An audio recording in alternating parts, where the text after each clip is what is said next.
اعوذ باللہ من الشیطان الرجیم بسم اللہ الرحمن الرحیم۔ تمام سننے اور دیکھنے والوں کو السلام علیکم۔ آپ دیکھ رہے ہیں اسلامی واقعہ چینل۔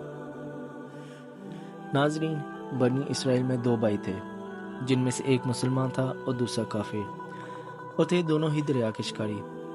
کافر بت کو سجدہ کرتا تھا، مگر مچھلیوں کے لیے جب جال دریا میں ڈالتا تو اس قدر مچھلیاں اس میں آ جاتی کہ اس کو کھینچنا مشکل ہو جاتا، مگر مسلمان کے جال میں صرف ایک ہی مچھلی آتی تھی، اور اسی پر وہ صبر شکر کر کے خدا کا شکر ادا کرتا تھا۔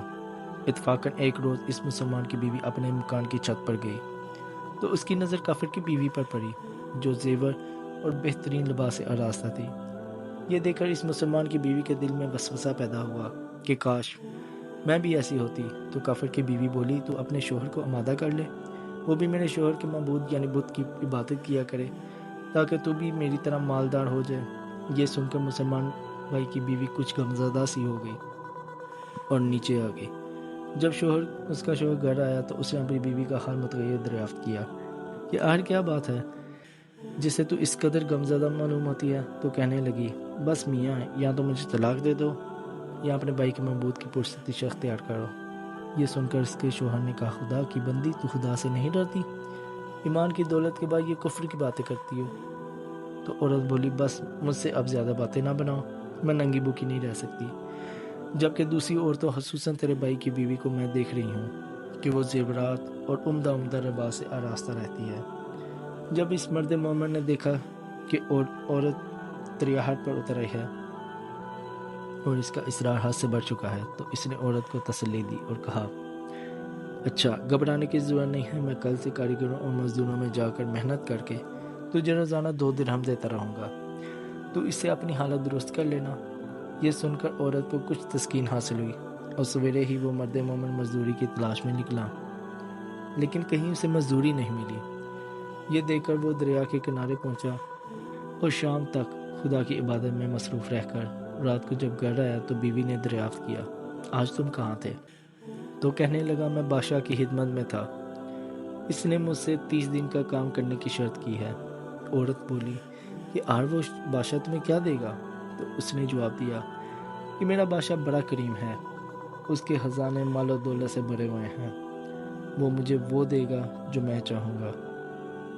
چنانچہ اسی طرح برابر وہ اپنے محبوب برحق کی عبادت میں مصروف رہا، اور تیسری رات ہوئی تو بیوی نے کہا، سنو میاں، اگر کل تم نے مجھے مزدوری لا کر نہیں دی تو تم پر مجھے طلاق دینا لازم ہو جائے گا۔ یہ سن کر اس کو کسی قدر پریشانی لاحق ہوئی، اور تیسری صبح اس نے ایک یہودی سے کہا، کیا تم مجھے مزدوری پر لگا لو گے؟ یہ سن کر یہودی کہنے لگا، ہاں، تم کو مزدوری تو مل جائے گی، لیکن یہ شرط ہے کہ میرے پاس تمہارے کھانے پینے کا کوئی انتظام نہ ہوگا۔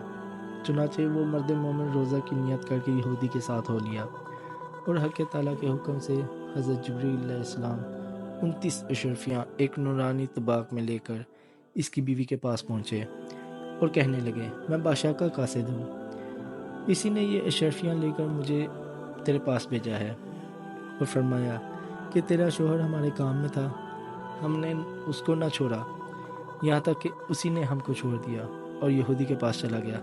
اگر وہ ہمارا کام کرتا ہم اس کو اور زیادہ اجرت دیتے، بس یہ ایک اشرفی کی کمی اس وجہ سے ہوئی ہے۔ چنانچہ وہ عورت ان میں سے ایک اشرفی لے کر بازار گئی جس پر کلمہ شہادت لکھا ہوا تھا۔ صراف نے 1000 درہم اس کی قیمت عورت کے حوالے کر دی۔ جب شام کو وہ مرد مومن گھر واپس آیا تو عورت نے اسے دریافت کیا، آج تم کہاں تھے؟ اس نے جواب دیا کہ آج میں ایک یہودی کے کام پر گیا ہوا تھا۔ تو بیوی کہنے لگی کہ ہر بادشاہ کی خدمت ترک کر کے تم دوسروں کی خدمت کیوں کرتے ہو؟ پھر اس کو اشرفیوں کا واقعہ سنایا، جس کو سن کر وہ مرد مومن روتے روتے بے ہوش ہو گیا، اور جب اس کو ہوش آیا تو بیوی سے کہنے لگا، افسوس کہ میں نے بادشاہ جہاں کی خدمت کا حق اپنے اوپر لازم نہ کیا۔ اس کے بعد اس شخص نے عورت کو چھوڑ دیا اور پہاڑوں میں چلا گیا، جہاں خدا کی عبادت میں ہی مصروف رہ کر اس کا انتقال ہو گیا۔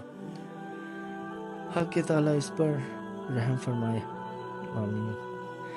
یہ بات سچ ہے، خدا کے خزانوں میں کوئی کمی نہیں، وہ بندے کو اس کی عبادت کا صلہ ضرور دیتا ہے۔ اگرچہ بعض دفعہ کسی حکمت کی بنا پر اس کی یہاں دیر ہو جاتی ہے، لیکن بہرحال اندیر پھر بھی نہیں ہوتی، وہ اپنے بندوں کو دیتا ضرور ہے۔ حق تعالی ہم سب کو صبر و شکر کے ساتھ رہ کر زندگی گزارنے کی توفیق عطا فرمائے، آمین، والسلام۔